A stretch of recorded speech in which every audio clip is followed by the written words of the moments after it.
Hey everyone, I'm really excited to talk to you about the topic for today. And really this comes down to the importance of knowing other people's motivations. Now this might sound like a little bit of an obvious topic at first because many of us, just out of common sense or a desire to do good in the world, we already care about other people's motivations and we already care about what other people want. And this makes a lot of sense. Even as an entrepreneur, it makes you feel good and right because you're doing something significant and meaningful to create something of real value and make other people's lives better, right? You've got to know people's motivations to do that. But what we're going to talk about today is really the more practical sense of knowing people's motivations in terms of like what the actual benefits are of knowing how other people are motivated and the disadvantages of not knowing. And it's actually pretty massive, the pros and the cons to either scenario. So first, if you really want to boil it down, the less you understand other people's motivations, the higher your risk of failure as an entrepreneur. I'll say it again, the less your understanding of other people's motivations, the higher your risk of failure as an entrepreneur. The opposite is also true. The more you understand what other people want and what motivates them, the higher your chances are to be successful as an entrepreneur. Now this really sounds like I might have boiled it down a little too far, but if you think about it, it's actually really true. If you really kind of look at entrepreneurship and business in its most basic sense, it is helping other people solve problems that they have or fulfill dreams or fantasies that they have, right? There's sort of both sides of it, but either way, you're giving people something that they value in exchange for an amount of money that they value less than the thing that you're giving them. That's entrepreneurship. And so what we're talking about today is really how that boils down to knowing other people's motivations. And it's really quite simple. If your goal is to give other people what they want, that requires knowing what they want. If you're leading a team and you want them to do certain things or behave a certain way, you need to know what motivates them so that you can motivate them to do the right things or produce a desired result. So we can talk about this in many, many different situations, really the importance of knowing what motivates other people and what they want. But a few of the ones that I like to think about most are, number one, power and influence. Now, power and influence are just as neutral, by the way, as money or as a rock laying on the ground or anything else. A lot of times we think negatively about power and influence because maybe we hear news stories every once in a while of people who abuse it. But really, it's a neutral thing. Right? If you think about it, you can use power and influence for good, you can use power and influence for bad. And what it really comes down to is the heart of the person who has it, of which situation will come true. So if you want power and influence, what that requires is to be the bridge between what people have and what they want, who they are now and who they want to be, what they are experiencing now and what they want to experience. The more you're the bridge between those two places, the more power and influence you have, and the more power and influence you have, the higher your ability to do good in the world and create the kind of life you want. So in order to get power and influence, you need to know what motivates other people so that you can motivate them. You need to understand what they want so you can give it to them. So in terms of an actual venture as an entrepreneur, if you're looking into being an entrepreneur for the first time or starting your own simple small business, then you're going to want to focus a lot of your energy and attention on learning what not only your potential employees, like let's say that you work in my industry with VIP Waste, our employees generally make anywhere from $12 to $15 an hour if they're in the field, and they're general labor employees, so they've come from backgrounds where they were doing roofing or something of that nature, right? So this is, obviously generalizations, but you can make some deductions about those types of people and what they generally are motivated by, what they generally want. And my ability to give that to them as an employer is going to go a long ways in me being able to serve my clients, make them happy, and get them to continue renewing their contracts. If my employees don't want to be here, they don't want to be working for me, they aren't happy here, they're basically going to be providing a lower quality of service to my clients on my behalf, and I may never even know about it unless it gets so bad that I get complaints.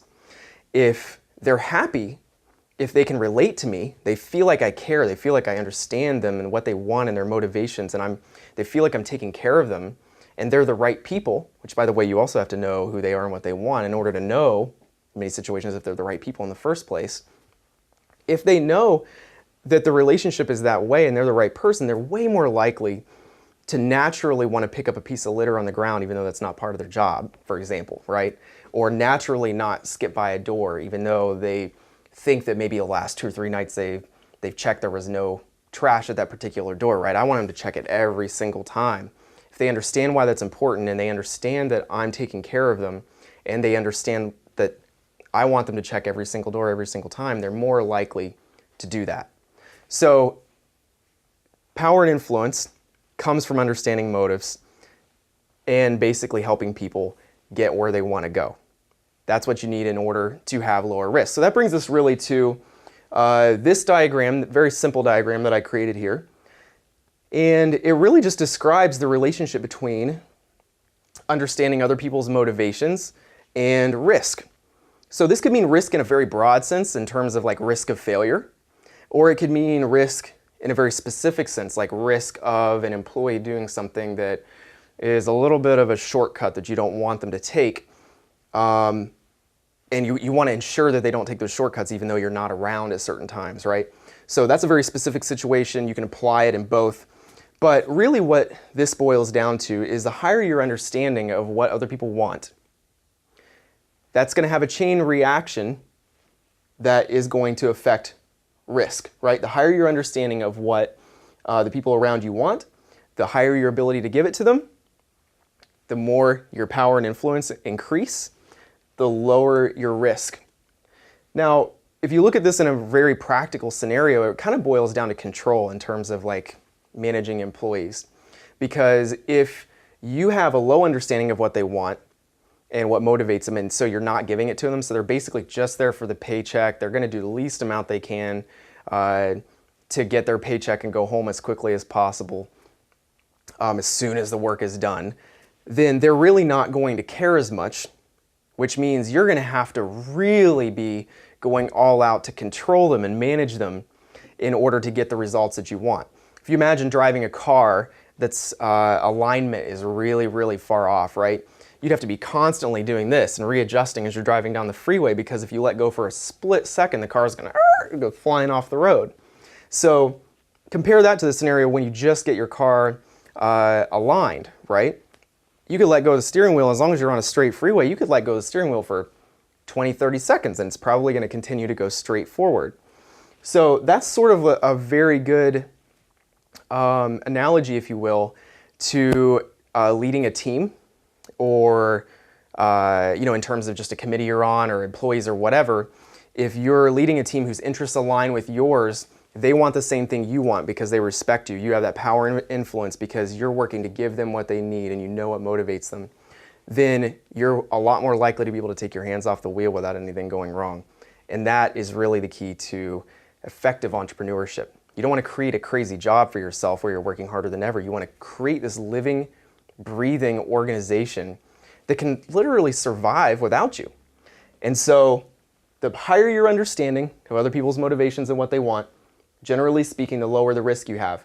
The lower your understanding of what people want and their motivations, the higher the risk you have of things going wrong, of the entire project not even working out, whatever. So you can see, out of all the factors that influence success as an entrepreneur or success in a business environment or venture, this one's pretty significant, pretty powerful. So if you're wondering what to study, you want to be an entrepreneur, you're wondering what to look into, what to really spend your time preparing for, my advice would be to spend a lot less time preparing in terms of learning technical business terms and things like that. Spend a lot more time studying not just your specific target market and what they want, or your specific